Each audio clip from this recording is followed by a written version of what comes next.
Merdeka, selamat datang kembali di channel ini. Gua pada video kali ini mau mereview tentang gaya kepemimpinan yang punya nuansa ala perang dingin dan gimana hal itu berkolerasi dengan kepemimpinan Presiden Prabowo Subianto.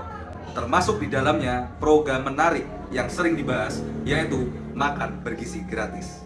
Mari kita bahas dan kita kupas satu-satu.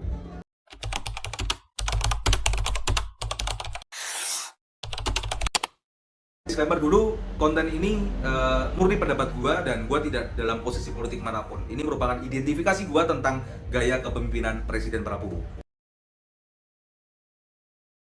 Gaya kepemimpinan di era Perang Dingin. Di masa itu, pemimpin-pemimpin sering melakukan atau menerapkan gaya yang otoriter dan sentralistik. Mereka mengandalkan retorika yang kuat, penuh dengan nilai-nilai ideologis, dan menggunakan propaganda untuk membangun loyalitas rakyat.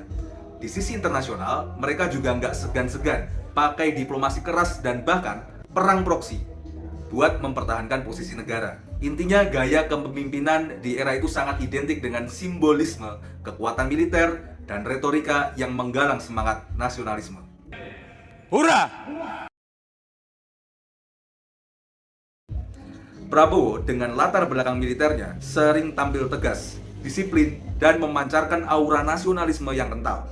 Dalam berbagai kesempatan, beliau menekankan pentingnya kedaulatan nasional dan menunjukkan bahwa pemerintah harus kuat demi menjaga kepentingan rakyat. Tidak hanya omon, kerjanya omon saja, nggak bisa. Gaya kepemimpinan ini, meskipun diterapkan dalam konteks demokrasi modern, tetap mengusung nilai-nilai otoriter dan simbolik yang mengingatkan kita pada era Perang Dingin. Sekarang kita masuk ke variabel menarik, yaitu program makan bergizi gratis. Program ini bisa dibilang merupakan salah satu contoh kebijakan populis yang menggabungkan pendekatan simbolik dan konkret. Kenapa? Karena dengan menyediakan makanan bergizi secara gratis, pemerintah secara langsung menunjukkan kepeduliannya terhadap rakyat. Ini nggak hanya soal memenuhi kebutuhan dasar, tapi juga sebagai alat untuk mengukuhkan dukungan dari masyarakat. Saya makan bergizi untuk anak-anak dan ibu hamil ini adalah strategik. Yang tidak mendukung hal ini silahkan keluar dari pemerintah yang saya pimpin.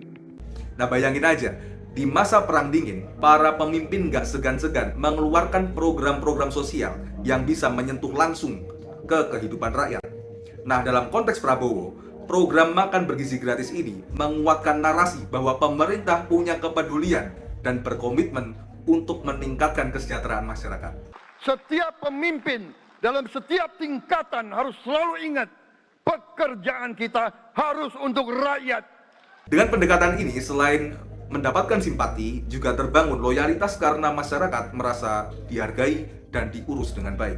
Jadi, meskipun ada kemiripan dengan metode masa lalu, penerapan program ini sudah disesuaikan dengan tuntutan transparansi, partisipasi, dan akuntabilitas yang kita harapkan sekarang. Semoga. Jadi, kalau kita korelasikan, kita bisa melihat beberapa poin penting. 1. Nilai militer dan kekuatan simbolik.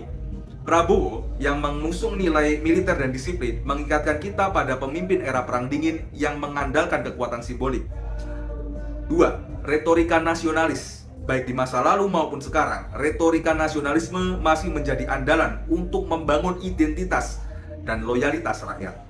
Yang ketiga, kebijakan populis melalui program sosial. Program makan bergizi gratis, cek kesehatan gratis adalah contoh bagaimana pendekatan populis bisa diterjemahkan ke dalam kebijakan nyata yang menyentuh kehidupan sehari-hari masyarakat. Kesimpulannya, meskipun konteks zaman telah berubah, elemen kepemimpinan ala era Perang Dingin masih terlihat pada gaya kepemimpinan Presiden Prabowo Subianto. Dengan menggabungkan simbolisme, retorika, nasionalisme, dan kebijakan nyata seperti program makan bergizi gratis. Pendekatan ini berusaha menyatukan dan menggalang dukungan rakyat sambil tetap menyesuaikan diri dengan dinamika demokrasi modern. Nah, itu tadi pendapat pribadi gua. Kalau teman-teman, menarik gak kalau kita melihat hubungan antara sejarah kepemimpinan dan penerapannya di era sekarang? Nah, jangan lupa tulis pendapat kalian di kolom komentar. Dan jika kalian suka dengan video ini, like dan subscribe untuk konten menarik lainnya. Sampai jumpa di video selanjutnya dan merdeka!